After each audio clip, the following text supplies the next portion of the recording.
بسم اللہ الرحمن الرحیم۔ میرے بھائیو، دعائے استفتاح یعنی آپ نے ہاتھ باندھ لیے تکبیر کہنے کے بعد، اس کے بعد جب آپ دعا پڑھتے ہیں تو ان دعاؤں میں سے 3 دعائیں میں نے آپ کے سامنے لاسٹ لیکچر کے اندر شیئر کی۔ اب یہاں پہ چوتھی دعا جو عام طور پر پڑھی جاتی ہے، ہمارے ہاں بہت عام ہے، وہ حضرت عمر رضی اللہ تعالی عنہ سے جو ہے وہ ثابت ہے کہ وہ دعا حضرت عمر رضی اللہ تعالیٰ عنہ پڑھا کرتے تھے۔ اللہ کے نبی سے جو دعائیں منسوب ہیں، یا اللہ کے نبی صلی اللہ علیہ وسلم جو دعائیں پڑھتے تھے، وہ پچھلی 3 تھیں۔ ٹھیک ہے، اب یہ دعا جو ہم پڑھتے ہیں، یہ دعا مسلم کے اندر 399 نمبر حدیث، یعنی 400 نمبر حدیث سے پچھلی حدیث مسلم کے اندر نماز کے چیپٹر کے اندر موجود ہے۔ اسی طرح سنن دارقطنی ایک حدیث کی کتاب ہے، جس کے اندر ایک امام جن کا نام امام قطنی تھا، وہ بھی اس کو نقل فرماتے ہیں، اور سنن دارقطنی کی پہلی جلد کے اندر 299 یعنی 300 سے پہلی حدیث 299 سنن دارقطنی کے اندر، اور صحیح مسلم کے اندر صلاۃ کے چیپٹر کے اندر الحمدللہ یہ 399 کے اوپر موجود ہے کہ حضرت عمر رضی اللہ تعالی عنہ وقفے کے دوران، یعنی جو آپ خاموش رہتے ہیں امام سمیت، جب آپ خاموش رہتے ہیں تو اس وقت آپ نے جو اس وقفے کے دوران دعا پڑھنی ہے، وہ دعا حضرت عمر کون سی پڑھا کرتے تھے؟ سبحانک اللہم و بحمدک و تبارک اسمک و تعالی جدک ولا الہ غیرک۔ تو یہ مسلم کے اندر منقطع حدیث کے طور پر موجود ہے، اس کی سند منقطع ہے، اور سنن دارقطنی کے اندر یہ موصول ہے اور موقوف حدیث ہے۔ اور ان دونوں کے اندر فرق کیا ہوگا کہ منقطع اور موقوف، یعنی موقوف وہ روایت ہوتی ہے جس کو آپ کسی بھی صحابی کے ساتھ منسوب کیا جائے، تو حضرت عمر صحابی ہیں، اس لیے ان سے روایت کی ہے، ان سے منسوب کی ہے، تو گویا کہ یہ حدیث کون سی ہوگی؟ موقوف ہوگی، جسے سنن دارقطنی کے اندر روایت کیا گیا کہ اسے وہاں پہ موقوف کہا گیا، اور صحیح مسلم کے اندر اسے موصول کہا گیا۔ تو موصول روایت جو ہے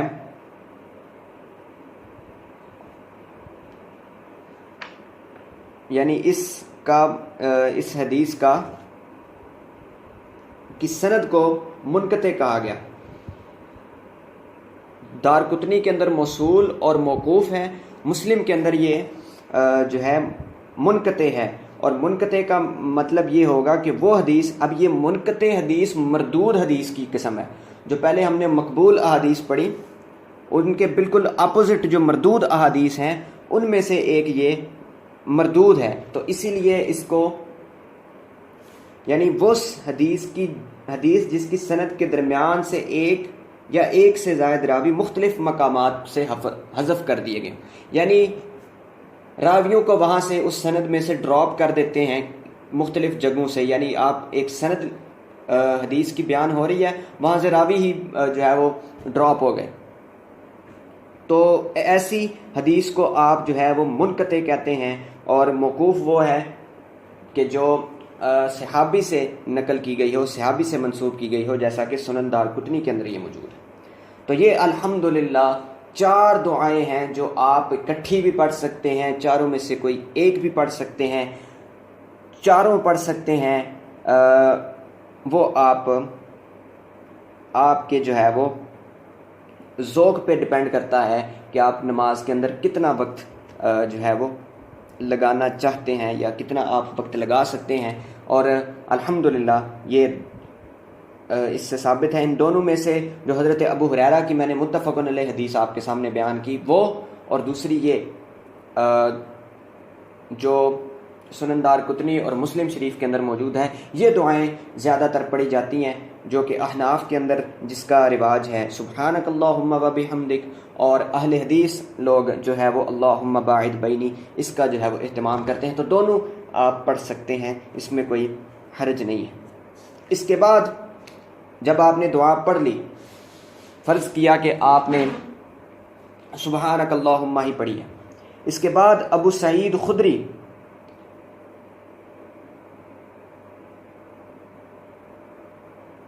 سے بھی یہ روایت ہے، یعنی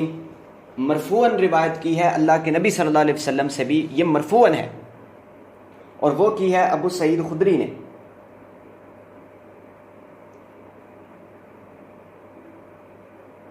اور اس کے ساتھ ہی یہ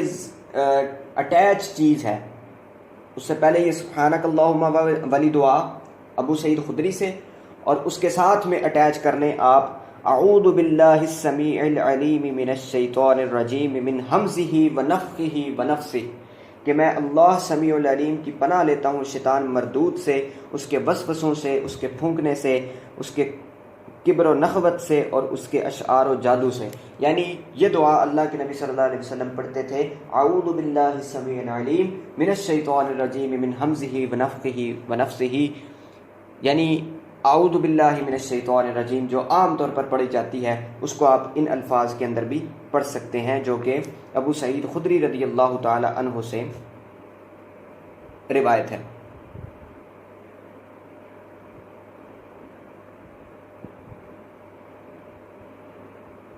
اب دیکھیں،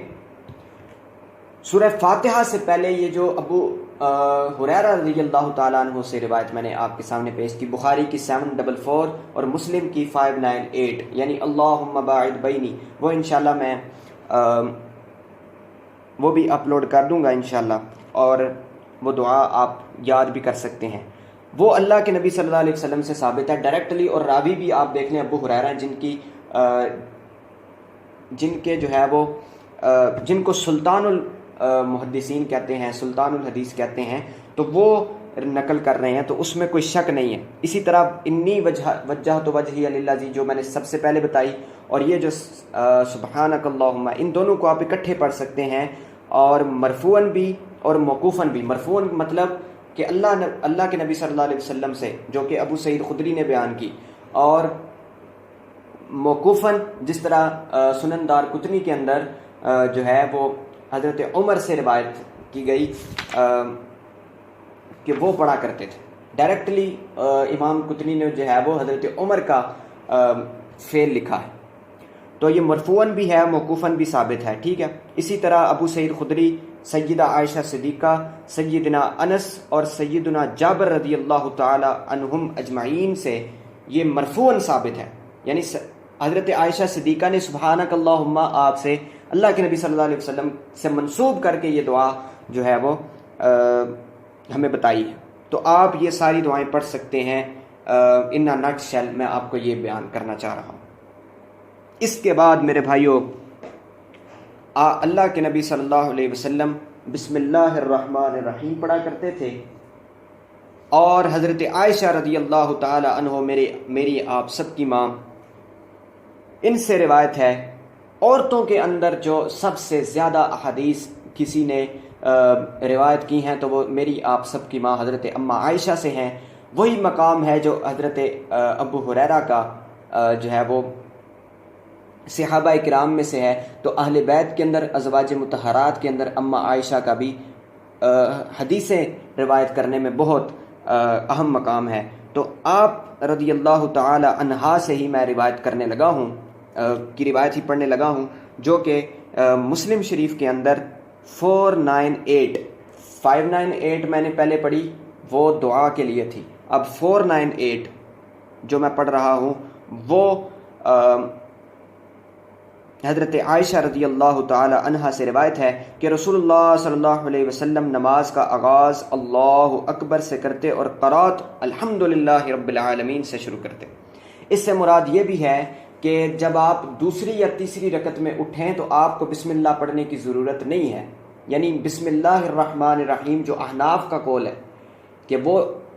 الحمدللہ یعنی سورہ فاتحہ کا حصہ نہیں ہے، اس کو نکال کے 7 آیات بنتی ہیں سورہ فاتحہ کی۔ تو یہاں سے یہ بھی ثابت ہوتا ہے کہ اللہ کے نبی صلی اللہ علیہ وسلم قرات الحمدللہ سے شروع کرتے، مگر نہ اماں عائشہ فرماتی کہ بسم اللہ سے شروع کرتے اور پھر الحمدللہ، لیکن یہاں پہ الحمدللہ رب العالمین سورہ فاتحہ سے شروع کرتے، اور جب رکوع کرتے تو اپنا سر مبارک نہ اونچا رکھتے نہ زیادہ نیچے جھکا لیتے، بلکہ اس کے درمیان نہ آپ نے بالکل نیچے جھکا لینا ہے سر اور نہ آپ نے اونچا رکھنا ہے، اور جب رکوع سے سر اٹھاتے تو اس وقت تک سجدہ نہ کرتے جب تک آپ پوری طرح سیدھے نہ کھڑے ہو جاتے۔ میرے بھائیوں، میں نے لوگوں کو دیکھا ہے کہ رکوع کے بعد وہ پوری طرح کھڑے بھی نہیں ہوتے اور سجدے میں چلے جاتے ہیں۔ تو یہ پچھلی روایات جو میں نے چیپٹر 1 کے اندر بیان کی، اس میں بھی فرائض کے چیپٹر میں بھی میں نے بتائی، اور یہاں پہ حضرت ام عائشہ بھی یہی چیز سے متنبع کر رہی ہیں اور ہمیں بتا رہی ہیں کہ اللہ کے نبی صلی اللہ علیہ وسلم پوری طرح کھڑے ہونے سے پہلے سجدے میں نہیں جاتے تھے، اور جب سجدے سے سر اٹھاتے تو دوسرا سجدہ اس وقت تک نہ کرتے جب تک درست انداز میں نہ بیٹھ جاتے۔ اس سے مراد یہ ہوا کہ ہر رکن بڑی تسلی کے ساتھ اطمینان سے کرنا میرے بھائیوں بڑا ضروری ہے۔ نماز میں جلدی سے اجتناب فرمائیں، اور اللہ کے نبی صلی اللہ علیہ وسلم نے سجدوں کو اور جلدی سے نماز پڑھنے کو، ابو داؤد کے اندر حدیث موجود ہے کہ 862 یعنی 862 نمبر حدیث سنن ابی داؤد کے اندر موجود ہے کہ اللہ کے نبی صلی اللہ علیہ وسلم نے جلدی نماز پڑھنے والے کو کوے کی ٹھونگوں سے تشبیہ دیا کہ یہ کبوں کی طرح ٹھونگے مار کے چلے جاتے ہیں جو جلدی میں نماز پڑھتے ہیں، کیونکہ اللہ کے نبی صلی اللہ علیہ وسلم نے خود کبھی جلدی میں نماز نہیں پڑھی، اس لیے ایسے لوگوں کو تشبیہ دے رہے ہیں۔ اگر میرے نبی صلی اللہ علیہ وسلم وگرنہ نماز کے کسی عمل کو جو اللہ کے نبی سے کہیں نہ کہیں ثابت ہو، اس کو کسی جانور کے ساتھ تشبیہ نہیں دے سکتے، جیسا کہ لوگ رفع الیدین کے معاملے میں کرتے ہیں، وہ بھی انشاءاللہ ڈیٹیل کے ساتھ بیان ہوگا۔ تو فرمایا کہ یہ کوے کی ٹھونگے مارتے ہیں، اور منافق کی نماز قرار دیا کہ جو منافق ہوتا ہے وہ نماز میں جلدی کرتا ہے۔ تو اللہ تعالی ہم سب کو اپنی پناہ میں رکھے۔ اسی طرح میں پھر چلتا ہوں اسی روایت کی طرف۔ پھر اپنے بایاں پاؤں کو زمین پر بچھا لیتے اور دائیں کو کھڑا کر لیتے، اور آپ شیطان کی چوکڑی اور درندوں کی طرح بازو بچھا کر بیٹھنے سے منع فرماتے۔ یعنی نماز میں یہ چونکڑی مار کے بیٹھنا، دوزانو ہو کے بیٹھنا، یہ اللہ کے نبی صلی اللہ علیہ وسلم کو سخت ناپسند تھا، اور نماز کو سلام کے ساتھ ختم کرتے۔ یعنی اسی سے نماز کے اندر سلام کرنا ثابت ہو گیا حضرت ام عائشہ سے۔